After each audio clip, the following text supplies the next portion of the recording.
अस्सलाम वालेकुम। उम्मीद करता हूं आप सब ठीक होंगे। Here Talha Mazhar currently studying as third year MBBS student in Eastern Medical University. आज की हमारी वीडियो बहुत ही स्पेशल है क्योंकि आज हम बात करेंगे कि एफएससी में फर्स्ट ईयर की जो इंग्लिश है उसमें आप 90 प्लस या 95 प्लस मार्क्स कैसे ले सकते हैं अगर आप कम से कम एफर्ट्स लगाकर कि आपका आउटकम भी मैक्सिमम है और एफर्ट्स भी कम लगे। तो वीडियो का आगाज करते हैं। इंशाल्लाह वीडियो बहुत ज्यादा फायदेमंद साबित होगी। तो जो मैं पॉइंट्स बताऊंगा उनको आप राइट डाउन करते जाएं और उनको इंशाल्लाह आपने फॉलो भी करना है। देखिए, इंग्लिश में जो सबसे ज्यादा मार्क्स करते हैं ना वो इसी वजह से करते हैं कि ना बच्चों की प्रेजेंटेशन एक तो पुअर होती है, सेकंड उनकी स्पेलिंग मिस्टेक्स बहुत ज्यादा होती हैं और ग्रामर मिस्टेक्स बहुत ज्यादा होती हैं। ठीक है, तो आपने इन 3 से 4 चीजों पे बहुत ज्यादा वर्क करना है। आप जरूरी नहीं है कि आप मुश्किल वर्ड्स वाली चीजें याद करें, लेकिन अगर आप इन्हीं चीजों पे वर्क कर लेते हैं अच्छे से, ये गलतियां नहीं करते और आप सिंपल वर्डिंग और ज्यादा मुश्किल इंग्लिश नहीं भी लिख के आते तो आप 90 प्लस मार्क्स तो इजीली ले लेते हैं ना। ठीक है, तो आपकी स्पेलिंग सबसे आसान तरीका ये है कि ज्यादा मुश्किल वर्ड्स यूज ना करें। अगर मुश्किल कोई वर्ड आ भी जाता है तो उसको बार बार लिखकर अपनी स्पेलिंग्स को ओके करें। ठीक है, और उसके एज फार एज हमारा प्रेजेंटेशन इज कंसर्न, प्रेजेंटेशन की मैं आपको पहले भी कहा कि मैं आपको पेपर दिखा दूंगा बेस्ट प्रेजेंटेशन के, तो वहां से इंशाल्लाह आपको बहुत ज्यादा फायदा हो जाएगा। और लास्ट में जब ग्रामर है, देखिए ग्रामर का सबसे आसान तरीका होता है कि जो क्वेश्चंस में ग्रामर आती है,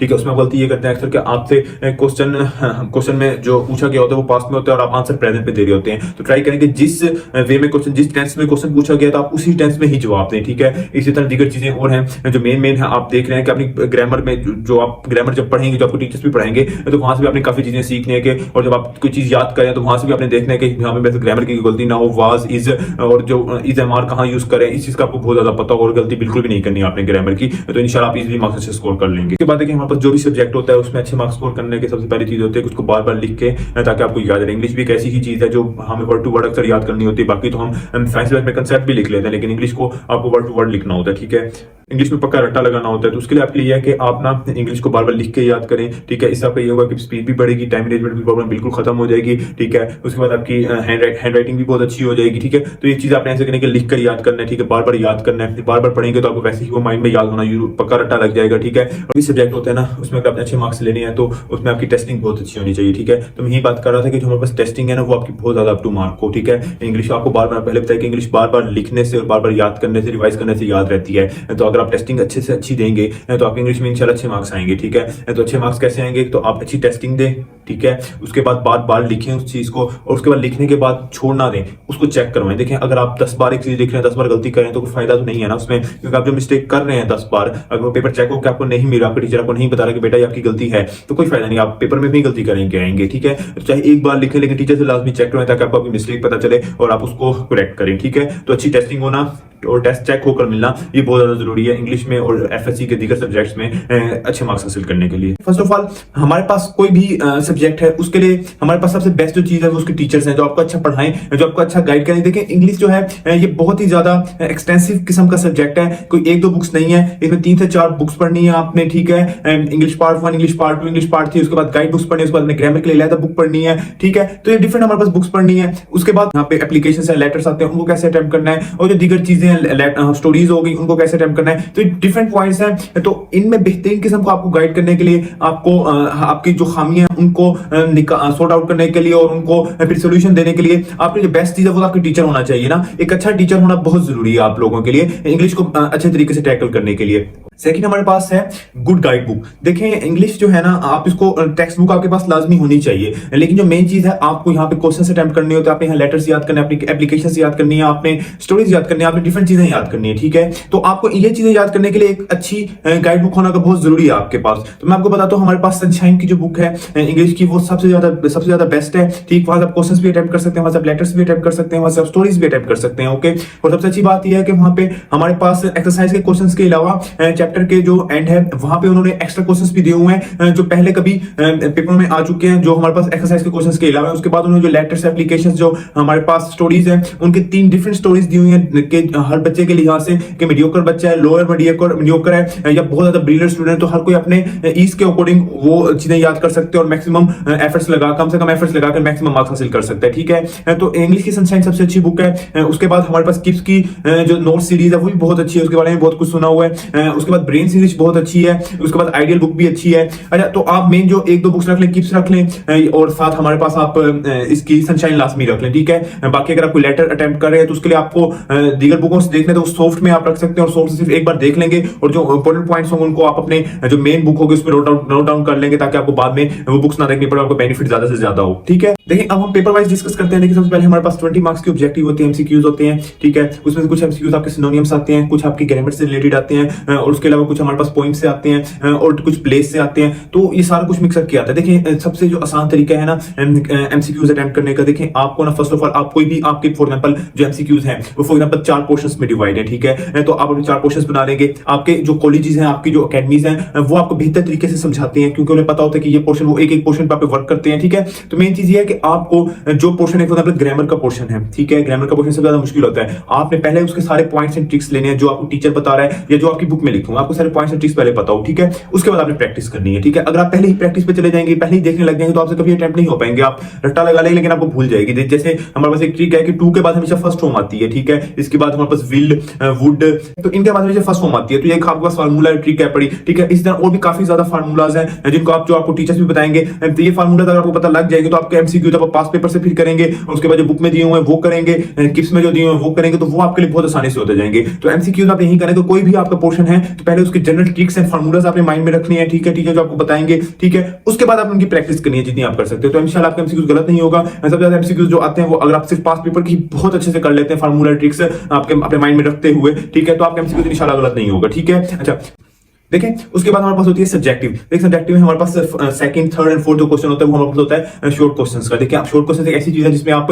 कंप्लीट मार्क्स इजीली हासिल कर सकते हैं, ठीक है। लेकिन जो यहाँ पे इशू होता है कि अक्सर जो क्वेश्चन एक्सरसाइज वाले होते हैं वो नहीं आते, ठीक है। बाहर से क्वेश्चन देते हैं जिसमें आपकी ग्रामर थोड़ी सी वीक होता है, आपके कोई ना कोई वीकनेस पॉइंट्स होते हैं, ठीक है, वीक पॉइंट्स होते हैं जिन पर आप ओवरकम नहीं कर सकते, ठीक है। तो उसके हिसाब के शॉर्ट क्वेश्चन में मार्क्स कट जाते हैं और वो आपको दीगर वजह से काफी पीछे ले जाते हैं। तो शॉर्ट क्वेश्चन पे खास फोकस करना है आपने, ठीक है। इसके लिए आप सनशाइन की बुक यूज करेंगे, ठीक है। अच्छा उसके बाद एक बात याद रखें, कोई भी आपको टीचर पढ़ा रहे, कोई चैप्टर पढ़ा रहे, ठीक है, तो ना आपने वो चैप्टर गौर से सुनना है, ठीक है। अब उसका देखा फायदा क्या होगा, आप चैप्टर गौर से सुन रहे हैं ना, सर आपको पढ़ा रहे हैं, ठीक है। प्लेस को साइड पे रखनी, प्लेस की बात नहीं कर रहा मैं, जो हमारे पास जहां से ट्रांसलेशन आती है उन सब की बात कर रहा हूं, ठीक है। आपको वो पढ़ा रहे हैं, आपने गौर से सुनना है, जो मीनिंग वर्ड बता रहे हैं उसके मीनिंग बता रहे हैं उसके ऊपर लिखते जाएंगे, ताकि आपको एफर्ट्स कम लगे और बाद में आपके लिए आउटकम ज्यादा अच्छा निकले, ठीक है। उसके बाद आपने ना जो पॉइंट्स पे गौर करना है ना, वो ग्रामर के पॉइंट्स पे गौर करना है वहां पे, ठीक है। कि फॉर एग्जांपल वहां पे एक सब्जेक्ट लिखा हुआ है English, English is a good subject, ठीक है। दूसरा लिखा हुआ है English are a brave nation, ठीक है। अब द इंग्लिश ये कॉम बन गया, इंग्लिश एक सब्जेक्ट था, ठीक है। दा पीछे लगा तो ये कॉम बन गई, ठीक है। अब द इंग्लिश के साथ इज या आर, अब इस पे आपने फोकस करना कि ये ग्रामर है, तो द इंग्लिश के साथ ये कैसे हो, ये पॉइंट्स आप पे गौर कर सकते हैं। इन पॉइंट्स पे देखें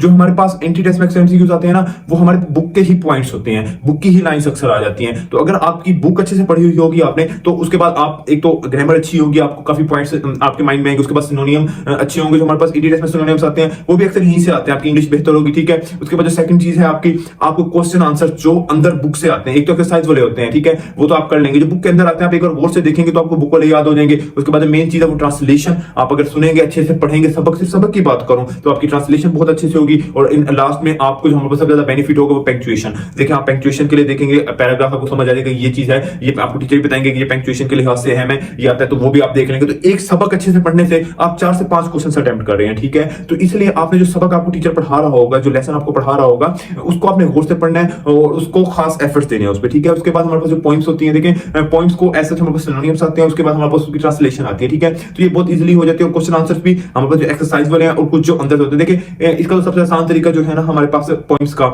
उसका तो ये मैंने आपको बताया था कि हमारे पास लेसंस के होते हैं, लेसंस के कुछ एक्सरसाइज से आते हैं और कुछ बाहर से आते हैं। देखिए जो सनशाइन की बुक है ना, उसके ना एंड पे ना बुक मार्क्स क्वेश्चंस होते हैं, उसमें ना जो क्वेश्चन बुक मार्क वाला होता है ना, कभी पास पेपर में आया हो, तो सिर्फ वही क्वेश्चन अच्छे से कर लेंगे ना, तो इंशाल्लाह आपके क्वेश्चन अटेम्प्ट हो जाएंगे लेसन में। इसी तरह पॉइंट्स में भी यही चीज है, एक्सरसाइज वाले क्वेश्चंस है और जो चैप्टर के एंड पे एक्स्ट्रा क्वेश्चंस बुक मार्क वाले हैं सिर्फ वो कर लें, ठीक है। उसके बाद आपने कोई भी हमारे पास पोइम है उसमें आपको मेन थीम, कॉन्टेक्स्ट और सेंट्रल आइडिया, ठीक है, ये 3-4 चीजें ये आपको पता हो तमाम पॉइंट्स की, ठीक है। ये आपकी ट्रांसलेशन में भी हेल्प करेगी, ये आपके रेफरेंस जो हमारे पास दीगर चीजें उसमें भी हेल्प करेगी। और क्वेश्चन कोई भी आ जाता है एक सेंट्रल आइडिया बताएं, इस चीज से रिलेटेड करके बताएं, तो आप यही चीजें अगर लिख के आ जाएंगे तो उसको काफी आपको हेल्प कर देंगी क्वेश्चन अटेम्प्ट करने में, ठीक है। तो पॉइंट्स करने का सबसे आसान तरीका ये हो जाएगा, ठीक है। अच्छा उसके बाद हमारे पास जो होते हैं लास्ट प्लेस वाला, प्लेस में जो मेन चीज है वो एमसीक्यूज होते हैं और क्वेश्चन आते हैं। क्वेश्चन ये एक्सरसाइज वाले क्वेश्चन करेंगे और जो बुक मार्क क्वेश्चन है वो करेंगे। देखिए ज्यादातर बच्चों के नंबर करते हैं वो प्लेस वाले क्वेश्चन पे ही करते हैं, क्योंकि पहले तो क्वेश्चन वो इजीली कर लेते हैं, ना वो प्लेस पे खास फोकस करते हैं ट्रांसलेशन की वजह, ट्रांसलेशन तो यहाँ से आती नहीं है, तो उस वजह से उनको यहाँ पे चीजों को मैनेज करना मुश्किल होता है। तो इसलिए आपने यही करना है कि जो हमारे पास एंड वाले क्वेश्चन है वो अच्छे से करेंगे आप लोग, ठीक है, और उसके बाद जो एक्सरसाइज वाले हैं वो अच्छे से करेंगे, एंड वाले में बुक मार्क करेंगे, ठीक है। अच्छा, उसके बाद इसकी भी ट्रांसलेशन तो आती नहीं है, लेकिन सिनोनिम्स अक्सर आ जाते हैं, ठीक है, यहाँ से एमसीक्यू सिनोनिम्स में लाजमी आते हैं, तो उसके लिए ये है कि आप सिनोनिम्स जो इंपॉर्टेंट सिनोनिम्स होंगे आप पास पेपर से देखेंगे, ठीक है। और उसके अलावा आप एक बार जब सर आपको पढ़ा रहे हैं, ठीक है, सर के लेक्चर तो लाजमी सुनेंगे ना इंग्लिश में, जो पॉइंट्स बता रहे हैं वो आपको लाजमी, एक अच्छा टीचर आपको बताता है कि ये चीज हमारे पास पहले पास पेपर में आ चुकी है, तो आप उसको मार्क डाउन कर लेंगे, उसके सिनोनिम्स जाके देखेंगे, तो वो चीज इंशाल्लाह आपके लिए बहुत ज्यादा बेनिफिशियल साबित होगी, ठीक है। कुछ क्वेश्चन तो ऐसे होते हैं जिसमें आपको ना कंप्लीट मार्क्स मिल जाते हैं, जिसमें बस आंसर क्वेश्चन है पड़े जितने भी हैं, second, third and fourth question जो है पड़ा, ठीक। उसके बाद आपको पंक्चुएशन में फुल मार्क्स मिल जाते हैं, ट्रांसलेशन में भी आपको 14 तक मार्क्स दे देते हैं, ठीक है, लेकिन बहुत अच्छी लिखो तो 15 देते तो बहुत कम है, कोई दे तो दे दे, लेकिन 14 तक दे देते हैं, ठीक है। उसके बाद आपके जो मार्क्स करते हैं वो करते हैं लेटर में और स्टोरी में, ठीक है। आप लेटर स्टोरी में जितने आपके मार्क्स कटेंगे आपके इंग्लिश में उतने मार्क्स कट जाएंगे। अगर आप लेटर स्टोरी में एक मार्क लूज कर रहे हैं, एक मार्क्स लूज कर रहे हैं, तो वो आपको नंबर 96 97 तक आ रहे हैं, लेकिन आप 2-3 लूज कर रहे हैं तो फिर आपके मार्क्स नीचे डिक्रीज होते जा रहे हैं, ठीक है। तो आपने क्या करना है, देखिए जो लेटर स्टोरी है ना, जो लेटर की बात करते हैं सबसे पहले हम देखें लेटर एप्लीकेशन। लेटर्स कम से कम आपने ना, मेरा ये था कि मैंने ना 4 पेजों का था लेटर का ना डाटा में लिखता था। वो एग्जाम्पल ये 1 पेज है, ये दूसरा हो गया, मतलब ये 1 पेज है ना, ये 1 पेज और ये 2 पेज, मतलब ये 2 पेज ऐसे हो गए, लेकिन आगे पीछे करके 4 पेज हो गए, ठीक है। तो ये मैं इतने पे लिखता था। अब देखें इसके लिए ना, अगर तो आप हैं बहुत ज्यादा ब्रिलियंट बच्चे तो आप सनशाइन जो बुक है उसमें जो ब्रिलियंट लेटर लिखा हुआ है आप वो देखेंगे, ठीक है, और साथ ही एक और बुक से गूगल से या कहीं से भी आप डाटा कलेक्ट करके उसमें वो भी ऐड कर लेंगे, ठीक है, ताकि आपका लेटर बहुत ज्यादा अप टू मार्क हो। देखिए ब्रिलियंट वाला बहुत मुश्किल मैंने वही किए थे, ठीक है, उसमें स्पेलिंग मिस्टेक्स बहुत होने के चांसेस हैं, उसमें ग्रामर मिस्टेक्स होने की बहुत चांसेस हैं। अगर आप वो नहीं कर सकते, देखिए आपको पता है कि आप कर सकते हैं या नहीं कर सकते, अपने एफर्ट्स कम देखें। अगर आप गलती करेंगे ना 8, वो चाहे आप ब्रिलियंट वाला करो, आप 2 गलतियां करेंगे आपको 7 नंबर देगा, वो 7 नंबर देगा, ठीक है। अगर लेकिन आप मीडियम वाला करते हैं तो गलती नहीं करते तो आपको शायद 9 भी दे दे, तो वो आप पे डिपेंड करता है कि आप स्पेलिंग मिस्टेक्स नहीं करनी, ठीक है। तो इसलिए आपने वो लेटर जो है वो देखेंगे। उसके बाद आपने ना कोटेशंस ढूंढनी है, 3 से 4 कोटेशंस ढूंढनी है इंग्लिश में, ठीक है। वो आप अगर आपकी बुक में लिखी हुई है तो वेल एंड गुड, अगर नहीं लिखी हुई तो किसी और बुक से किप्स की नोट्स में, किप्स की जो बुक्स हैं उसमें लिखी हुई है, उसके गूगल से आप निकाल सकते हैं कोटेशंस के, फलां टॉपिक के लिए कोटेशंस बता दें, तो वो आप एक बार अपनी बुक में लिख लेंगे ताकि आपको दोबारा गूगल पे सर्च ना करना। तो लेटर को आपने अप टू मार्क लिखना है, साफ सफाई से लिखना है। अगर आप ब्रिलियंट कर सकते हैं तो बहुत ब्रिलियंट करें, अगर नहीं कर सकते गलती करने से बेहतर है कि आप उस पर फोकस कर लें। उसके बाद हमारे पास एक और चीज होती है, वो होती है हमारे पास स्टोरी। देखें स्टोरी जो है ना उसको आती है हमारे पास मोरल के बेस पे, आपको सिर्फ मोरल दिया होता है, आपने उस मोरल को देखकर स्टोरी लिखनी होती है, ठीक है। तो आपको फर्स्ट ऑफ ऑल मोरल पता हो सारों के कि ये मोरल है, बानिस्बत स्टोरी के नाम के आपको मोरल पता हो कि नो पेन्स नो गेन, सारे इसमें 2-3 स्टोरीज आ सकती है, थ्रस्टी क्रो भी आ सकती है, इसमें फार्मर एंड 4 सन्स भी आ सकती है, मतलब और भी स्टोरीज आ सकती है, ठीक है। तो आप पे डिपेंड करता है कि मोरल आपको इतना अच्छी तरह पता हो तभी आप स्टोरी अच्छे से अटेम्प्ट कर सकते हैं। अब सिंपल मैंने बात जो पहले की जैसे लेटर में कि आप ब्रिलियंट कर सकते हैं तो वेल एंड गुड, ठीक है, उसमें आपकी गलती नहीं होनी चाहिए सबसे पहले, ठीक है। उसमें बीच में आप छोटी सी कोटेशन भी डाल सकते हैं, बहुत छोटी सी कोटेशन ज्यादा डालते नहीं है स्टोरीज में, लेकिन जो आप ट्राई करना है जो आप इंग्लिश का वर्ड बहुत अच्छा लिख रहे हैं, वो कोई मुश्किल वर्ड लिख रहे हैं उसको आप इंग्लिश में उसको मार्कर से हाईलाइट कर देंगे ताकि वो चेकर को जब नजर आए तो वो आपके पेपर से इंप्रेस हो, ठीक है। और उसके बाद आपने कम से कम, जैसे हमने आपको लेटर की लेंथ बताई थी कि 4 पेजेस तक लेके जाना, तो उसको 4 पेजेस तक लेके जाएंगे, ठीक है। स्पेलिंग मिस्टेक्स बिल्कुल ना हो, साफ सफाई से लिखा हो, ठीक है। आप चाहे मीडियम मीडियोकर वाला कर लें, ठीक है, या वेरी लो मीडियोकर वाला में चले जाएं, बिलो एवरेज वाले में चले जाएं, लेकिन अगर स्पेलिंग मिस्टेक नहीं करेंगे तो मे भी आपको 8 से 9 मार्क्स दे देगा, ठीक है। लेकिन अगर आप up to level up to mark वाला भी कर रहे हैं, उसमें आप 3 से 4 स्पेलिंग मिस्टेक्स कर रहे हैं, 2 ग्रामर मिस्टेक्स कर रहे हैं, तो आपको 6-7 नंबर पे ले आएगा, ठीक है। तो इसलिए जरूरी है कि आपने जो स्टोरीज है उसको अप टू मार्क करना है और स्पेलिंग मिस्टेक बिल्कुल भी नहीं करनी उसमें। आपके पास पास पेपर्स लाजमी हो, ठीक है।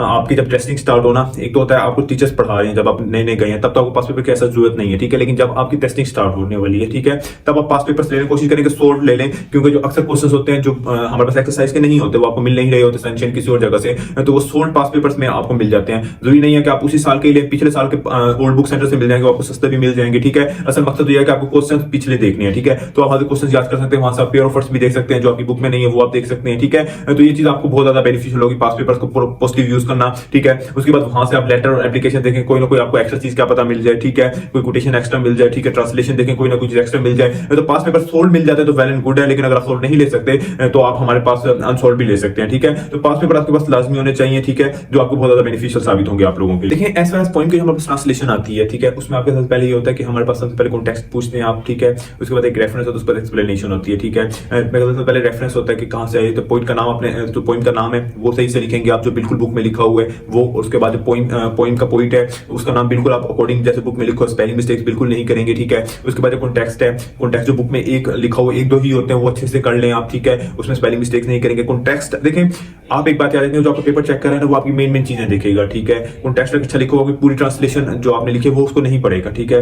वो सिर्फ ये देखे टेक्स्ट से लिखा हो तो ट्रांसलेशन में आप अपनी तरफ से भी लिख सकते हैं। तो सबसे आसान तरीका ये है कि जो ट्रांसलेशन उसको लेंथी बनाने का यही है कि जो आपका पैराग्राफ या कोई पोइम का हमारे पास फ्रेज आया हुआ है, ठीक है, उस फ्रेज में पहले जो सिंपल आइडिया जो आपके माइंड में समझ आ रहा है पहले आप वो लिख लेंगे, ठीक है। उसके बाद जो आपको उसका एडिशनल मीनिंग समझ आ रहा है वो लिख देंगे, उसके बाद थोड़ा सा पोइम का बैकग्राउंड लिख देंगे, ठीक है। तो ये आपकी अच्छी खासी लेंथ की बन जाएगी। और छोटा सा अगर आप बीच में कोटेशन वगैरह डाल देंगे तो ये चीज आपको चेकर को मजीद फैसिलिटेट करेगी आपको अच्छे मार्क्स देने में, ठीक है। तो पोइम को आपने इसी तरीके से ही अटेम्प्ट करना है, पोइम की जो हमारे पास फ्रेज आता है उसको। जो सबसे ज्यादा मार्क्स करते हैं वो आपके करते हैं हमारे पास पंक्चुएशन, जो आप अक्सर बच्चों को पता ही नहीं होता कि कैसे करनी है, ठीक है। वो बहुत कोशिश करते हैं लेकिन फिर भी उनकी पंक्चुएशन गलत हो जाती है। देखिए पंक्चुएशन करने का सबसे आसान तरीका पता है कैसा, पहले आपको ना इसके कुछ रूल्स होते हैं, ठीक है, 15 से 20 से रूल्स होते हैं, उनको पहले आप ना अलग अलग एक सफे पे लिख लें और उसको ना अपने ना रूम में कहीं ना चिपका के खड़ा कर दें ताकि डेली आप उनको एक बार देखते जाएं, ठीक है। उसके बाद आपको जो मैंने पहले बताया कि ट्रांसलेशन पढ़ रहे हैं, जब सबक पढ़ा रहे हैं, ठीक है, तो वहां से आप बार बार देखेंगे पंक्चुएशन के लिहाज से चीजों को, तो आपको बहुत ज्यादा हेल्प करेंगी, ठीक है। और उसके बाद जो हमारे पास मेन चीज होती है पंक्चुएशन में वो होती है प्रैक्टिस। देखें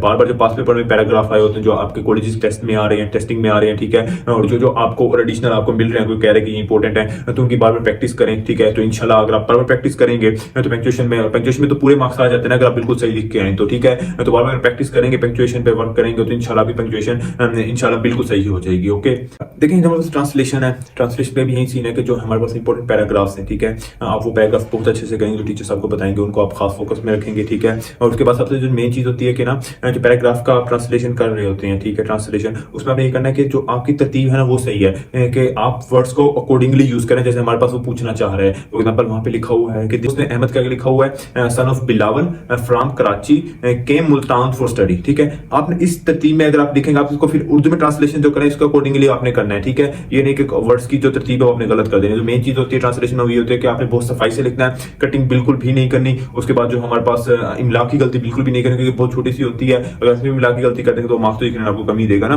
मुश्किल नहीं का मुश्किल लफ्ज लिखें, जैसे हमारे पास सनशाइन वैक्स मुश्किल लफ्ज लिखे हुए हैं, आप सिंपल वर्ड्स भी लिख सकते हैं, असल मकसद है कि आप बिल्कुल सही लिखें, ठीक है। तो जो हमारे पास एक कोर्स आता है वो आता है पेयर ऑफ वर्ड्स का। देखिए पेयर ऑफ वर्ड्स का करने का सबसे ज्यादा आसान तरीका ये है कि आपके पास एक तो पास पेपर से आप कर सकते हैं, उसके बाद आपकी जो सनशाइन बुक है, कोई भी नोट्स है पढ़े कि उसके अक्सर नोट्स अच्छी हैं, उसके अलावा कोई भी आपको टीचर आपको रेफर करते हैं नोट्स तो वहां से आप कर सकते हैं, ठीक है। जो मेन चीज आपके पास पेपर के जो हमारे पास पेयर ऑफ वर्ड्स है वो बहुत अच्छे से आपको आते हैं, ठीक है। तो पेयर ऑफ वर्ड्स में तो कंप्लीट नंबर आ जाते हैं, जिन जिन चीजों में कंप्लीट नंबर आते हैं उन पर तो आप खास फोकस रखें ना, तो ताकि उनमें आपका मार्क्स बिल्कुल भी ना कटे, ठीक है। अगर आप मैंने आपको जो पॉइंट्स बताए अगर आप इनको कंप्लीटली फॉलो करते हैं और इन पर अमल भी करते हैं, ठीक है, तो इंशाल्लाह आपके 95 प्लस मार्क्स इजीली आ जाएंगे इंग्लिश में, ठीक है। 90 प्लस तो कंफर्म है ना, ठीक है। तो आपने इन पॉइंट्स को तो आपको फॉलो करना है, ठीक है। कोई सवाल आपका है तो आप कमेंट सेक्शन में पूछ सकते हैं, ठीक है। इंशाल्लाह मिलते हैं नेक्स्ट वीडियो में, तब तक मुझे दीजिए इजाजत, अल्लाह हाफिज।